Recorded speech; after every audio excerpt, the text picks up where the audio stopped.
জনগণের সরকার, জনগণের পাশে সব সময় আমাদেরকে থাকতে হবে, থাকবো ইনশাআল্লাহ।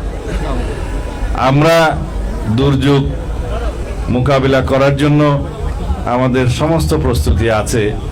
বন্যা দুর্গত এলাকায়, বন্যা পীড়িত এলাকায় অসহায় মানুষদের পাশে যাতে আমরা আমাদের সাধ্যমতো সহযোগিতা নিয়ে উপস্থিত থাকতে পারি, সরকারিভাবে এবং বেসরকারিভাবেও দলীয়ভাবেও আমরা সকল ব্যবস্থা নিয়েছি। ইতিমধ্যে বাংলাদেশের যেখানে যেখানে বন্যা উপদ্রুত হয়েছে সমস্ত এলাকায় আমরা সরকারিভাবে জরিপ পরিচালনা করছি। কি কি ক্ষতিগ্রস্ত হয়েছে, রাস্তাঘাট, শিক্ষা প্রতিষ্ঠান, ঘরবাড়ি ইত্যাদি সমস্ত কিছু আমরা জরিপ পরিচালনা করছি।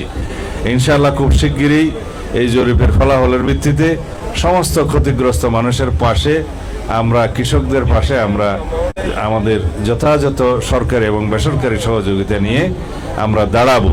ইতিমধ্যে যেহেতু বন্যা দুর্গত এলাকায় যেখানে যেখানে রান্না করা খাবার দেওয়ার দরকার ছিল সেখানে আমরা যথাসময়ে দেওয়ার চেষ্টা করেছি।